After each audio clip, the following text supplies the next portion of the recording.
Welcome to episode 193 of Sports Geek. On this week's episode, I chat Formula One, sponsorship, and digital with Zarah Al-Kudcy. Welcome to Sports Geek, the podcast built for sports digital and sports business professionals. And now, here's your host, who is much younger on the internet, Sean Callanan. Thanks, DJ Joel. Yes, my name is Sean Callanan, and yes, I am lucky enough to be younger on the internet. You can always get in touch with me via social media at Sean Callanan on most platforms, Twitter, LinkedIn, and Instagram, or Facebook at Sean Callanan Speaks if you want to connect with me there. As always, you can always contact me the old-fashioned way via email. I'm not going to give out a fax number these days. Sean at sportsgeekhq.com will get me. And if you ever want to chat, I'm always happy to help and talk to podcast listeners to see how we can help you. You can just go to sportsgeekhq.com/phone call. This chat with Zarah Al-Kudcy, I caught up with Zarah just after the Monday after the Australian Grand Prix, the first round of Formula One for 2018. She was out here in her role in commercial partnerships for Formula One, checking out what the Australian Grand Prix team were doing and obviously connecting with partners and sponsors and seeing what they were doing, activating. So I thought it was a good time. I've known Zarah for a long time, and we'll go into her backstory in the interview, in a few times that she has been in Australia previously, and just get some insights into her role from a commercial partnerships point of view and sort of how she ended up in that role and some of the changes that Formula One has seen, especially on the social and the digital side, and how it's evolved, I guess, probably in the last 18 months to 2 years. So here is my chat with Zarah Al-Kudcy from Formula One.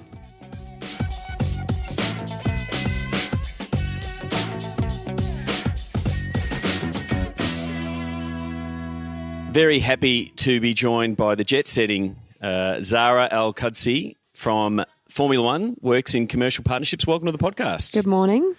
Good morning. Yes, this is the day after the night before. A very successful Melbourne Grand Prix, Australian Grand Prix. And Melbourne even managed to play ball with the weather. Well, it's you get 4 days, so you get all 4 seasons. Yeah, I have my umbrella Melbourne. and my sun cream. Yeah, yeah. So, yes, we're here. In the middle in Melbourne. It's a beautiful Monday morning after the first F1 race, the Australian Grand Prix, won by Sebastian Vettel. Another successful major event here in Melbourne, and wanted to talk to you. Wanted to catch up with you. Previously been here in Melbourne in previous roles. I wanted, before we get into the F1 stuff and how the Grand Prix went, I want to get a bit more of your background. How did you get into sports, and how did you end up getting into F1? Well, actually, funny enough, Melbourne sort of is a common theme on my whole career because I came over for the 2006 Commonwealth Games as a budding journalist, and that then led to about 5 years later. I moved back, went to work for an agency who I didn't realise I was sat next to in the NPC just over the road. Yep. And he put a good word in, ended up at a sports agency doing track and field. But someone else I met at the Commonwealth Games then said, well, I'm leaving Athletics Australia. Do you want to come over? So I came back to Melbourne. And then so you're in so that's when we first crossed paths. Yes. So like 2011, 12. Yeah, 2000. You're at Athletics Australia, and so what were you doing there? So comms and marketing. Yep. So I think I was probably the only Brit that left London. Yep. Even though it was the Diamond Jubilee and London 2012. Yep. Came to the other side of the world to then go back to London for the Olympics, and then returned back after the games, and did a bit of Sky Sports. So I went broadcast side. And then Rugby World Cup, so organising committee, which is where sort of the last 3 or 4 years did Rugby World Cup and then the ICC Champions Trophy and Women's World Cup. So kind of quite a sort of 360, very career. Yep, and so they were in marketing and comms roles, and then... So I've kind of gone from comms, then back in AA here was comms and marketing, then pure marketing, and then actually I met my now director during the Rugby World Cup. He was at World Rugby, and sort of brought it all together now from a sponsorship side. So looking after our sponsors at Formula One. So you just mentioned there you're at Formula One and you started 6 months ago. And when I do go through your LinkedIn, and the link to Zarah's LinkedIn will be in the show notes, so you can follow up and connect with her. You've jumped from multiple sports. Like, I talk to a lot of people that, potentially are lifers, or they stay in a particular sport and they gain expertise. What advice do you have for people if they want to jump sports, and what have you learned going from athletics to rugby to cricket now to F1? Because they're not similar at all of those sports. It's in a way they're like same but different. Yep. And I think one of the reasons I have done is because I speak English and I speak sport. And it's kind of actually, as you meet other people in different sports, and then you realise that, okay, I can take that or I can learn that. And, athletics is very different because it's an individual sport. Yep. So it's multiple different disciplines, but a lot of individuals. And then working with a load of individuals and then going to a team sport is quite different. But then you realise actually what you can take from one to the other. So I don't know. I mean, I think I've just been... I've made the most of the opportunities that I've been given. And often you realise that, look, I probably shouldn't admit this in Australia, but I'm not a massive cricket fan. But in a way, sometimes that's a blessing to work in something that you don't absolutely love, because you realise you sort of come from it a bit more objectively. And I brought in a lot of what I learned at rugby into the cricket roles. And now I'm pleased to say I'm much more of a cricket fan. Well, we really can't be talking cricket. We're recording this just after the Grand Prix, and in the last week, the England team was all out for 58, and in the last 48 hours, the Australians have come out as cheats. So probably the less we talk about cricket. True. The men's side's letting the game down. The women are having an absolute stormer at the moment. Oh, this is true. But the less spoken about cricket, the better at the minute. But I think one of the stuff that, I like the fact that you've taken pieces from each part, because aths, is very individual, and it's there's all the stories about the athletes. But then when you're going to team sports, especially country based, you start looking at the tribal nature of the fans and the fact that they're following through thick and thin, but they're all there for that big major event.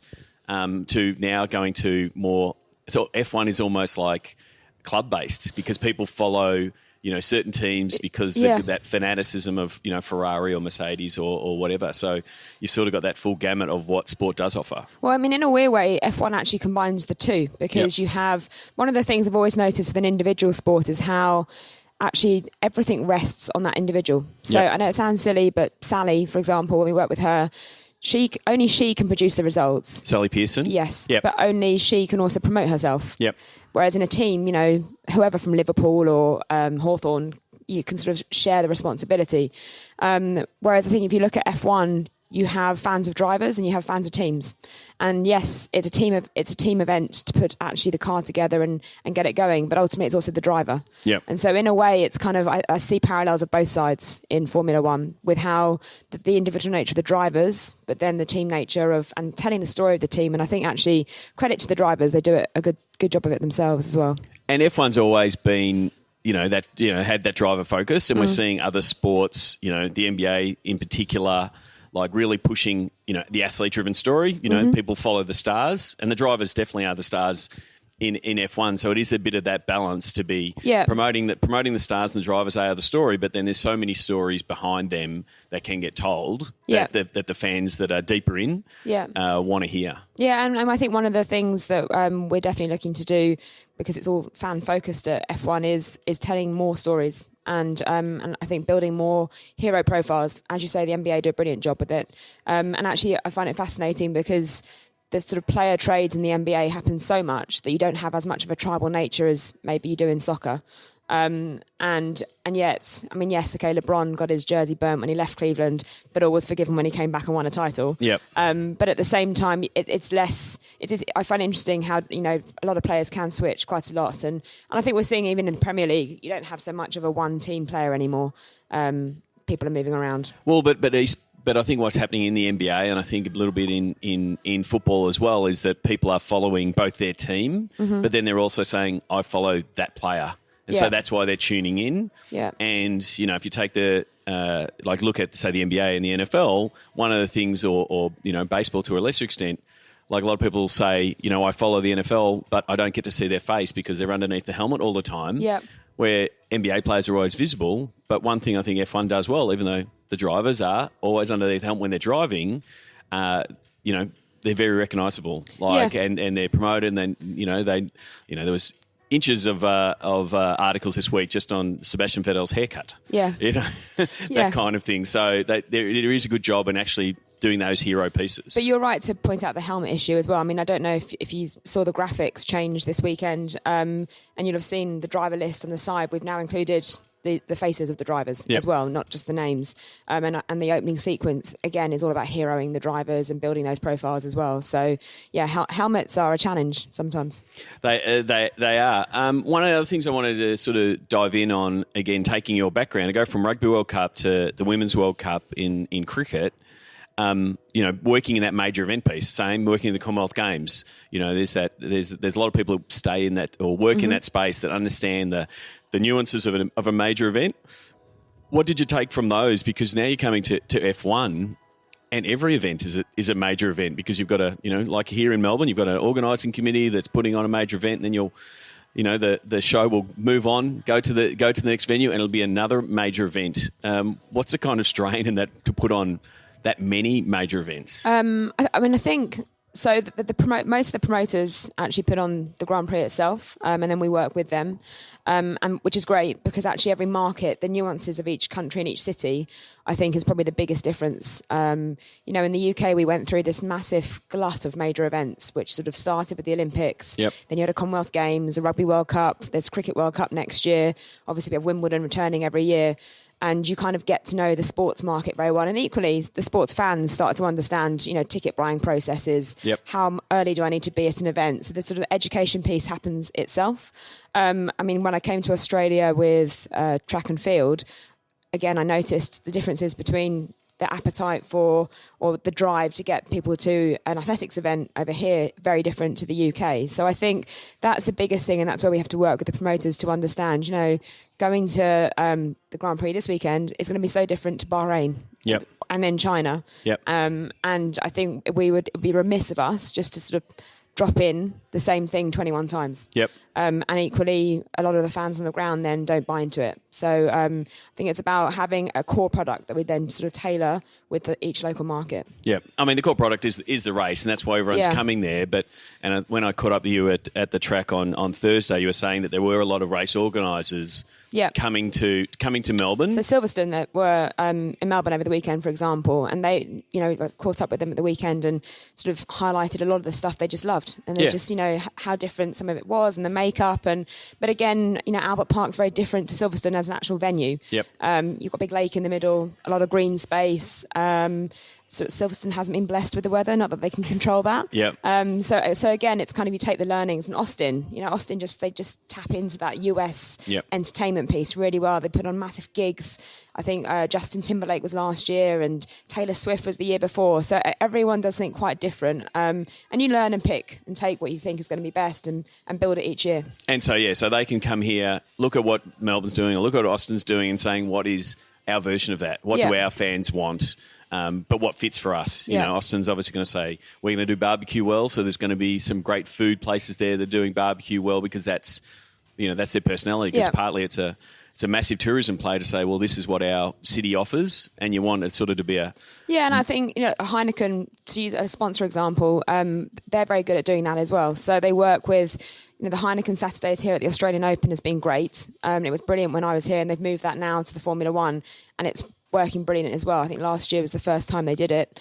And then in Austin last year, they did Topgolf. Yep. And in China, they're going to be working, or they're the title partner to our first fan festival. So they're an example of a sponsor that sort of tailors it to each market as well. Big global brand, but they understand that each market's quite different as to how they consume Heineken and their view of it as well. So you come into the role around 6 months ago, August last year. From outside the world of F1, what were your first impressions, and also the difficulty, if there is, of coming in mid-season? So it's not like you're planning out the year; you're coming in mid-season. What were your first impressions of your first couple of weeks in the job? I was blown away. I have never seen anything like it. the number of people involved, and I mean this not just from an F1 point of view, but the teams, then the promoters and the sponsors, just the number of people are involved, the technology that's involved, the fact that it does literally pick up and move on to last year 20 different places. I think even from our broadcast side, because we do the world feed, just seeing the setup in there, I mean, it was like walking into what I would only equate to being Star Trek. Sort of the setup of machinery and the sort of the logistics that goes behind it. And I think that's one big thing that Liberty have come in and want to sort of open up and tell those stories, like with the Netflix series, for example. I think for a long time that's been quite a mystery as to how this stuff gets put on. But it would just blow you away when you just see the amount that's involved without, I think, giving away trade secrets at the same time, because it's important to have, a little bit of, not too much secret of an open sauce. book. Yeah. Exactly. Yeah. So you mentioned there that there has been a change, in F1 and I guess the approach. And so you've come in on the back of those sort of changes starting to come in. You spoke there about the Netflix series that's going to come out, sort of sharing some of those stories. And sometimes, change is always hard. It's like it's never easy. And you're coming in as someone new to the sport, but there'll be a lot of people in that you work with that have been in F1 for a long time. They've always done it that way.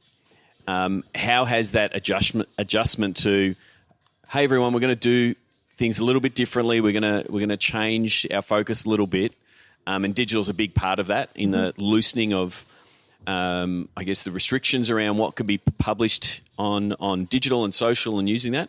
How has that change been accepted, and how is it going so far, I guess, is probably the question. It actually weirdly reminds me a lot of Rugby World Cup 2015 in terms of just the vibe, because it feels very much, Sean has this great phrase of it being a sort of 60-plus-year-old startup company. Because you've got this great tradition and base that's been built over years and a history that, you can't buy history. And there's no reason to throw it out. No, like that's the other thing. It's like, here's the new shiny thing. Let's stop doing what's worked. And I think for they're very many conscious years. of that. But it's just everyone that's come into work has just got such an appetite to open it up and just, build it and have this great entertainment product. And that sort of, that reminds me a lot of how we were at Rugby World Cup. You have people coming in. I mean, the only difference being that hopefully it will never end, because obviously a major event does. So I think that's the first part of the question you asked. But then from a digital point of view, I think you've kind of seen just how that's exploded. So the teams have totally embraced it. I think they do a great job on their own social media platforms. But then, the strategy we've got with terms of having an OTT product coming into the market, I think you'll see the content we put out on our social platforms is very tailored as well. And we're working a lot closer with our partners to do branded content. So it's not just about, badging stuff. Yeah, well, that was the question I had, because, again, what has worked very successfully in F1 and the way sponsors have engaged as, here's our logo. Where is it going to go? On the car, on the driver, or on the track, as well as the hospitality event activation piece. And now you're sort of opening the door on the digital piece. And as much as there's change on your side internally on how do we present this, how do we sell it, how do we do that, you've also got the sponsors changing their mindset a little bit to say, well, this is what we now can offer because we're offering up these new pieces. How's that? I mean, that's in your role. So how's that conversation gone? I mean, it's all been, I think, very exciting so far and welcomed as well. I think so. Exposure is always going to be a big part, whether that's TV or digital. I think the first part is that everyone's trying to work out is how do you measure it these days, because it's not just about linear exposure, and it's not just about how long is my graphic on the screen for. It's also about growing the TV audience, so actually more people are seeing you, and so that's the first piece. And then the digital side, it's working on what is great content, because actually we don't just want to put something up that fans aren't going to want. We want people to like, we want people to share, and then it becomes, the big piece is the measuring of it. So we've been doing quite a bit of work actually with Gemba around looking at the IP value of something, the exposure metric as well, and then the hard costs, so your hospitality. And I think it's about putting together all three elements and sort of building a much stronger way of valuing what you're actually investing in. And just have that conversation, have the sponsor understand what they're what they're buying and why they're buying it and who they're getting it in front of and all of those pieces. Yeah, and also, it's, every sponsor is always going to have very different needs and very different motivations as to why they enter into something. And I think it's just being smarter in terms of being able to, A, service them, but also in terms of what we're offering. It shouldn't ever be a kind of, here you go, here's your IKEA product, now go and build it. Yeah, and so, how does that process work for you and your team? Because, there's hey, we've got all these things, which one do you want to be part of? And then there's the more collaborative approach of sitting down with a Heineken or whoever and saying, what do you want to get out of our relationship? And then starting to come to a point to go, okay, now we know. Do you then go back to your digital and communications and your content team and say, this is the brief, this is what they want, and it's a collaborative process rather than, we've come up with this great piece of content. You can be on that. Yeah, it's a bit of both, to be honest. It's and that's partly because we've got so much growth. Yeah, it needs to be an ongoing, open conversation. But sometimes we've got so this weekend actually Emirates have, with all their sports properties, talking about helmets. Yep. Have done a piece about under the helmet. Yep. So had Eddie Maguire. Yep.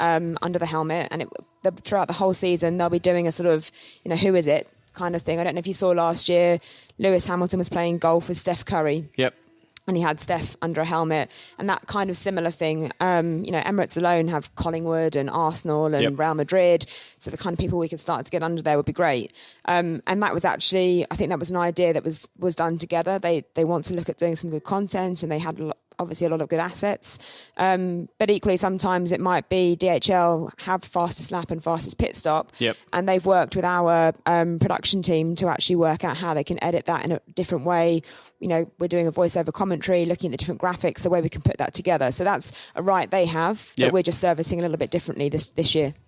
Yeah, and that's the thing. You will have ones that people go, I love that piece of content that fits with our brand. Cool, we want to be part of it, and it is a bit of a slam dunk, because you're going to have all this inventory. But then that other piece where you can further integrate, with a partner like Emirates and service them, and it might be that it ends up being great content for their channels. Exactly. That and you're sort of we're in the branded content business for them, and it doesn't necessarily have to be on their channels, on the F1 channels, because they've got content needs on their channels as well. So it's a bit of a mix of both. Yeah, no, exactly that.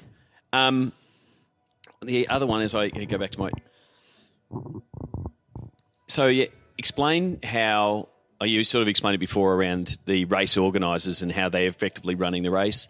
How is the relationship between F1 and the race organisers on, whether it be direction or collaboration on saying, oh, this is what we're trying to do as an overall theme for the year? How does that relationship work? Again, it's actually not too dissimilar to the major events. Yep. Just obviously there's a bit more miles and mileage to actually get to each of the venues. So we have, just as we did at the World Cup, where you have your venue organisers and then you have your city councils or whatnot. It's just about working with them and sharing the assets that we've got, sharing what the sort of 10-month marketing strategy is when we're rolling stuff out from digital, the new assets. So I think you're seeing there was a bit of the new brand was in Melbourne, but that will obviously start to increase because of the back time to produce some of this. So again, it's very open and just taking them through the new direction that we're going in. I think the promoters, much like the sponsors, it's just bringing everyone together, and also just finding out from them what works. And I think if you have a blank canvas, don't have a totally blank canvas, but the mindset is sort of, if you have a blank canvas, what is it that you'd be looking to do? But you're all partners with a shared goal of, we want to grow F1. Mm-hmm. It's all about getting more eyeballs or getting more people to the track. Mm-hmm. It's developing new fans, which is things like the hero content and stuff like that. The fan zones to bring more kids into the sport, to say, hey, this is I ran into a friend of mine, and he was there with his son and a mate, and they were I think 8 or 9 years old, and they're coming every year because of all of the activations around, but to see the cars. And so if you're not as an overall strategy for F1, you go, we need to keep developing and making sure this next generation is engaged.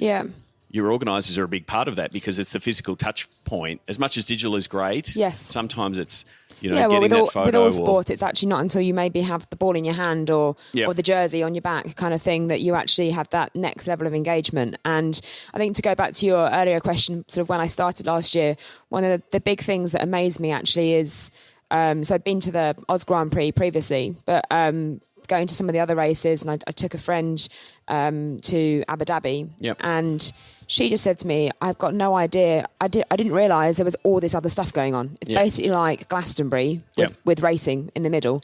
And I think that's probably the thing that we need to find, that bridge between the people that engage with content, whether it's watching the race on TV or playing the game or digital, and actually those then go to the event, because it is just nuts. And it is, Sean and Chase have said about having 21 Super Bowls rolling into town around the year. It is a little bit like that. And actually, until you go, you don't realise how much other stuff there is. I mean, in many regards, sometimes you can be in danger of not seeing the race because there's so much stuff going on around the track, and whether it's music or food or the cars they had in Albert Park over the weekend, which is brilliant.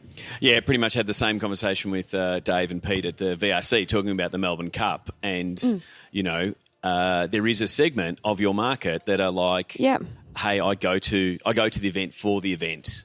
And, the cars are secondary, but then you can potentially lock them in and they go, oh, well, I'm now going to follow Vettel, or I am now going to, I'm going to follow Dan Ricciardo on other races. And so it starts drawing them in because, you don't have the opportunity that other sports do of, getting a ball in your hand, or, getting a basketball or a cricket bat or something in your hand. Because, yes, obviously you can get into the go-karting and the motorsport sort of grassroots thing, but it's getting into being a consumer of the sport. Although, interestingly, I think that's where esports comes in for F1. So we've all seen the growth of esports over the last sort of 12 to 24 months.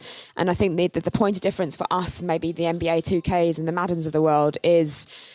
the end goal dream would be, could you imagine having your gamer during a live race and through the AI technology being able to actually race Lewis? Like that kind of thing. But we're not that far away from that. I say, the end goal dream. It's not like Minority Report, is it? No, we're not that far away now. Well, I mean, the fact that, you could put Lewis in a simulator and have someone else there. I was talking to the guys at CAMS. They had an activation, and, they've got simulators, and they're going to start, having races around Australia and try to figure out. And you don't know whether that will be both, a driver development task, someone that is very good at that, and then can it be translated? But it does help you connect in the same way that people playing FIFA or and I NBA think, 2K. And that's the biggest thing for esports, is its entry for any sport, is the entry point that it offers for people. I've got a number of, particularly in the States, friends that got into football because of FIFA. And actually their knowledge of other clubs is phenomenal because of FIFA. They'll know who the players are before they move into clubs, and I've got no idea. Kind of have to pretend you do, because, for a bit of credibility. But the thing with, and the correlation is there, because, talking to the guys at MLS, all the studies say when you play as the team, you become more aligned with the team, and you become more enamored, and get a deeper engagement, to the point where they're doing goal celebrations in stadium. They're doing the FIFA version, not the live screen, to sort of help make the connection for fans in stadium to go, oh wow, oh yeah, I've seen that on the game. So that is another fan development, I guess, path for F1, and it's like, well, how do you integrate it? And there was a bunch of activations at the track that had gaming. Yeah, and I just think sort of esports. My director sort of references often that he's got two sons, and getting them to sit down and watch maybe a 3-hour race doesn't happen that often. But through the clips they might see on social, and actually through gaming, they're much more close to the sport, and they still have an affinity to it, even though they might not be watching the whole race. So I think we'll see a lot coming out of esports and the growth that we've got. I mean, we trialled it for the first time last year with the esports series, and it was a huge success. I think in the UK, Sky Sports, it was the biggest figures that they had for the semi-finals that we hosted. And the production values of it, I mean, were just unreal. We had a spare garage in Abu Dhabi and had the 20 gamers lined up in there, and you could kind of see them sort of on the simulators while all the cars are flying back in the background during practice, and their faces was just, it's just priceless. Yeah, it's true. You are presenting a keynote at Sports Accord in April in Bangkok. This podcast might go up before or after it, but the title is The Future of Sports, Future of Sponsorship and Marketing, Perspective is Everything.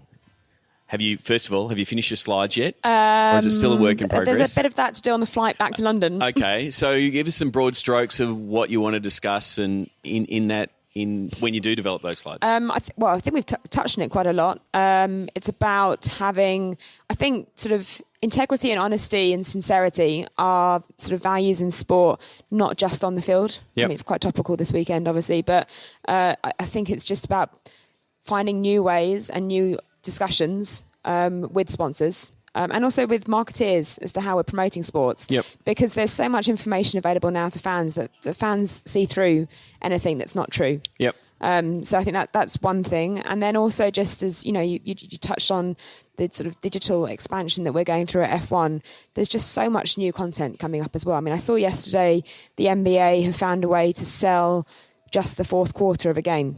Yeah, so they're going into the micro, like the atomization of content to say, hey, $1.99 or 99 cents, watch the last quarter. Which is just genius. Yep. And the way that they've also been sort of doing the kind of letting you know on social that it might be going to overtime. Yeah, or they're sort of effectively going into that NFL red zone package that is, hey, this team's about to score, jump on.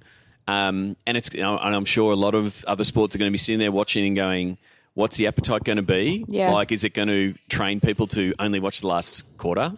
Does that mean people are just going to buy the last quarter and not buy a full pass? Like it's not done without, some risk. No. But the idea is, well, potentially if you start getting those people in, and I think the NBA's done a good job of sharing enough highlights to drive up the interest. I think this is a nice low friction, app, whether it's in an in-app purchase or which it will be, makes it easy for you to get the content. And then it's like, it all comes into the upsell. Like, oh, congratulations, you've watched 5 or 10 fourth quarters. You've actually qualified for League Pass. Yeah. And boom, you're starting to lock them in. So. Yeah, and I think there just doesn't seem to be an end point, I think, in sport. There's just content. There's always something new coming out and to look at and to move. And so I think it's just exciting being part of seeing all that kind of new direction that we're going in with different sports. But it's also, we're competing with not just sport now. We're competing with film and music. And everything being on demand. Yeah. And so I think equally there's a danger of being everything to nobody. Yep. And that's sort of where you have to kind of be sensible and work out what is going to work for us. And you know what? For some sports, they might be brave enough to say esports isn't our thing. Let's focus on, it might be getting kids to play the sport. So I think it's cherry picking and working out what's right for you. And then also realizing we don't all need to own the world. Yeah. There are going to be some markets that you're just never going to tap into. But and I think that's important, like especially you've got your diehard, rusted on F1 fans that consume everything, in a digital sense, I call them your digital cheer squad. So you don't want to neglect them because you're chasing the shiny, hey, there's new fans out there, or this demographic, we need to figure out how to get millennials, right? Because that's where the money has been forever and a day. So you want to make sure they're happy, they're getting it how they want it. Mm-hmm. And if they still want it on their broadcast or on their cable, that's how they want it. But now they're like, oh, OTT makes it more, it makes it easier for me to connect. And then it's like, what products fit for this other segment, which is sort of what the NBA is doing with the, $1.99 or whatever it is for a quarter, or it might be, it's this race. Oh, because you're in this region, you can get access to this race for X. Yeah, and I think the biggest thing sport will always have in our sort of new box set culture is that most of the time it needs to be consumed live. Yeah. Particularly the big events. You can't get away from, back in the day, yes, maybe I recorded the FA Cup final and I'd watch it later or whatever, but nowadays you just can't do that. And I think that's its strength pretty much. And that's what people want to buy into. We have this culture where people want to, everyone remembers where they were when, Well, it's one of the few things that actually you do tune in live for now. Yeah. Like, we don't have to tune in live.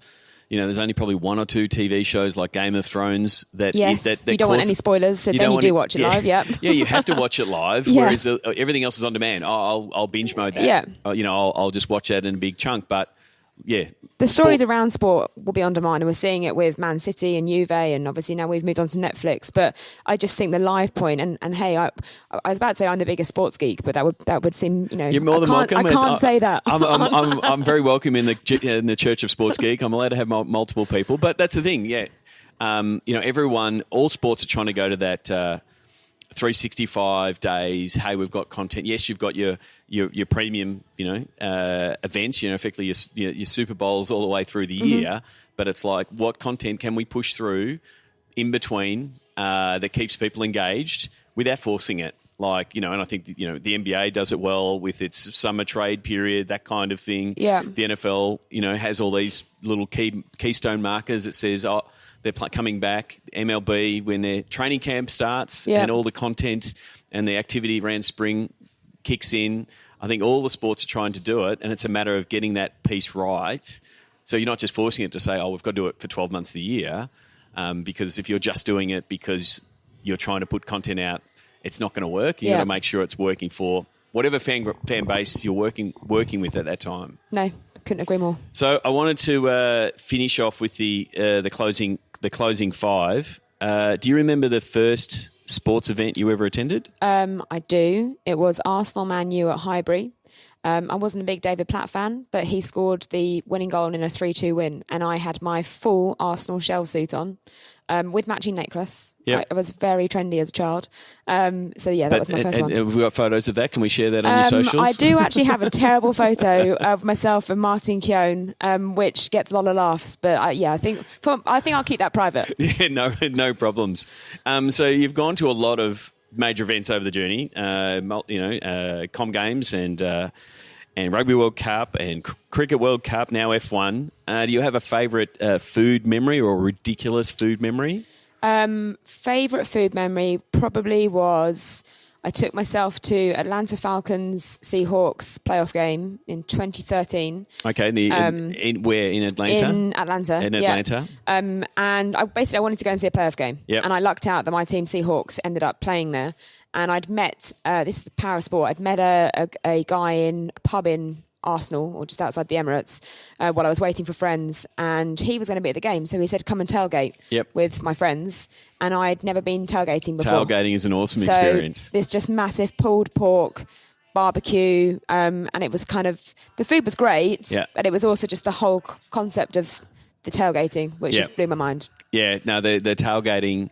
I've done the tailgating at both the college games. Oh, the college games are almost doubly insane. NFL is terrific, but at a college game, and I think the one we did one at Mile High where the Colorado played Colorado State, Denver, and I think we flew in the day before, so my body clock hadn't adjusted, and we were there at 8:00 in the morning. And everyone's cracking open a beer and starting on the spit roast and things like that. Luckily, my body clock was still at midnight, so it was okay. It wasn't so foreign to be drinking beer at 8:00 in the morning. It's the people that go to tailgating that then don't go to the game it's phenomenal. The 50-inch screen on the back of their trucks with the barbecue out. Yeah, it is amazing. And if you haven't done tailgating, I highly recommend it. What's the first app you open in the morning? Twitter, just catch up on the news, find out what happened. Yeah, Twitter. Just although I would quite like them to sort of get rid of this you might have missed and just go back to the old format of. I don't mind that you might have missed because most of the time they've sort of got it right. Like, that is true. They're a bit of algorithm. They're like, actually, I did want to know that, so I don't mind the algorithm piece, but it is useful for it is where news still breaks, and it is a good place to catch up. Is there someone that you follow? Or read, or that you recommend that the listeners should be following and checking out?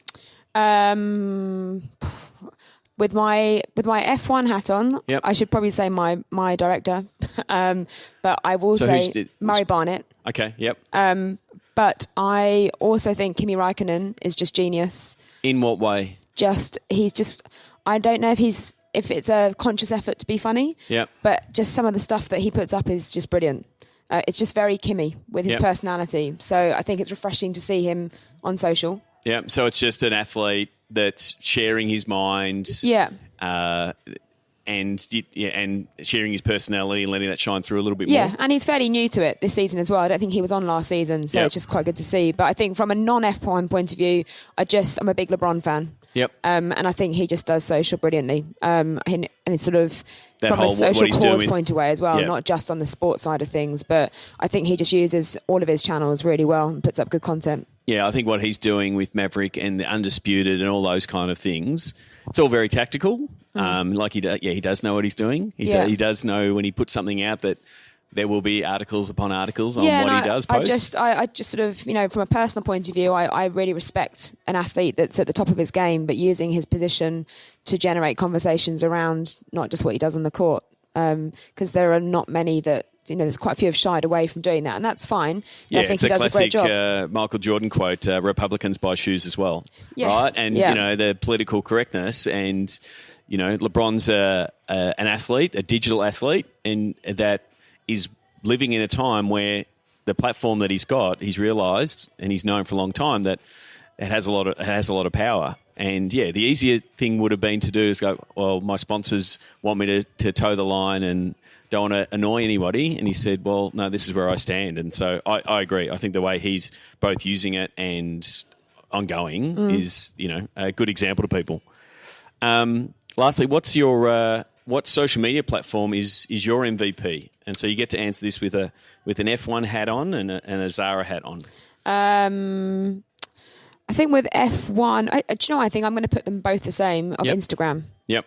But then that's probably because I'm not a millennial. Yep. So I'm sort of, I think Insta might be moving towards an older platform. But I think, the growth in Insta for the last 18 months has been phenomenal. And I think, the fact it's got two products, it's got the story and the feed, and I just think visually, a picture always speaks 1,000 words. Yep. So, and I just think the stories that go out, I think at risk of sounding like I'm being biased, I think our F1 social team do a great job of the content they put out. But I think just in general, it's brilliant. The stories, just the images. I'm a big Insta fan. Yeah, and that has been, I think I've been asking these questions for the last 18 months. It's been, growing, and I guess it's partly you're going where the stats are, and you're seeing the engagement grow and you're seeing the followers grow. Yeah. And the followers are growing because people like the content. Yeah. And the consumption of the stories and the traffic that it potentially drives. If you say, oh, here's the story of the event, but then you get to also say, oh, here's the story of the packing up. Here's the story of us arriving at the next place. Yeah. Which is stuff that hasn't hit many channels. And so it sort of pulls back that curtain a bit. It's a little bit unfiltered. Yeah, and maybe this is because I'm not young enough, but there's something about making content on Snapchat and then it disappearing that I kind of think, well, I've put a lot of effort into that, and it's not there. Whereas Insta, you can sort of go back and see stuff, and so I'm probably showing a bit more of age there. But I think there is a bit of a mix. So where can people connect with you? Twitter. What's your Twitter handle? At ZALKUDCY. Okay, and obviously you're on LinkedIn. If people look you up and find you, where are you to next? I did ask you how many of the races are you going to go to this year? I think about 7 or 8. So China's the next one, which is very exciting because actually it's our first fan festival as well of the year. So we've got a takeover in Shanghai city centre for about 3 days. Big sort of taste of F1 and trying to take that away or out of the circuit as well, so that we can kind of find a middle touch point. So we've got one in Shanghai kicking off the year, and then another 3 later on. Terrific. Well, safe travels, and thanks for coming on the podcast. No, thank you. Download our Facebook campaigns guide at sportsgeekhq.com/FB campaigns. Thanks again to Zarah. You can send her a tweet. Tell her that you listened to this episode. You can do that by going to Twitter at Z or Z if you're in Australia, ALKUDCY. As always, the links to Zarah's Twitter handle, our Instagram handle, which shares a lot of the content from around race day, and also LinkedIn, will be in these show notes. This is episode 193, so it'll be sportsgeekhq.com/193. So that's it for me. Next week, if you have not if you're in Queensland, especially if you're in Mackay, Friday, I will be, this coming Friday, I will be in Mackay. I have no idea how ticket sales are going and that kind of thing, but I thought I'd tell people. So if you're in Mackay, May 4, I'll be in Mackay. May 17, I'll be in Brisbane. And the 31st of May, I'll be in Cairns, talking about data and how sports teams and grassroots clubs can use data to make better marketing campaigns and better decisions. You can go to sportsgeekhq.com/Queensland 2018 to get all the details and potentially sign up and attend. And if you can't attend and you're in the area, please let me know, drop me a line. It looks like we'll probably have a catch up with a few of the people that are in the Sports Biz Slack.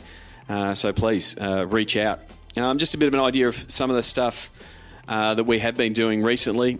One of the things that we do probably on every about 6 months is content reviews. So working through with your head of content or your editors, and the more of the content team, the better.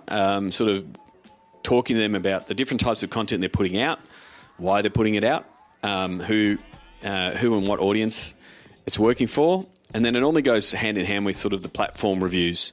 So looking at how Facebook's working, has recent changes made numbers change, the analytics dropping, are the video views falling, have those kind of things. So sort of hand in hand, content and platform reviews. Normally what comes out of the content reviews is a little bit better understanding from the digital team and the content team, understanding on what the audiences that are really hitting the mark, but then also how they might pitch those pieces of content back to the commercial team. Because normally what happens throughout the year is there might be one or two things that sort of happen content-wise on the fly, which is what you want. You want to be able to report and give out content as it's needed. But if it becomes if it becomes a content series, and it can be named, so it becomes a content strand, is what we would call it. If it can be named and defined with a defined audience, then the opportunity then is to bring in a partner. So, the content reviews and platform reviews are something that we do, as I said, with our regular clients on a 6 monthly basis, or we just sort of come in and do it as required. As if someone says, hey, we want to look over what we're doing from a content point of view and how are we maximising the platforms that we're using. It's something that we do quite regularly. As always, you can simply send me an email, sean@sportsgeekhq.com, if you have a question about the podcast or how we might be able to help you. If you want to book a call, just go to sportsgeekhq.com/phone call. And until next episode, as always, you can get in touch on social media at Sean Callanan or via email or via the Sports Biz Slack. I become very available. Until next episode, my name is Sean Callanan and you've been listening to Sports Geek. Join over 1,000 sports business executives in Sports Biz Slack. Go to sportsgeekhq.com/Slack.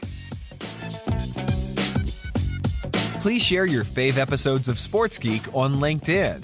Be sure to tag Sean Callanan. Go to sportsgeekhq.com for more sports digital marketing resources. Want to chat with Sean?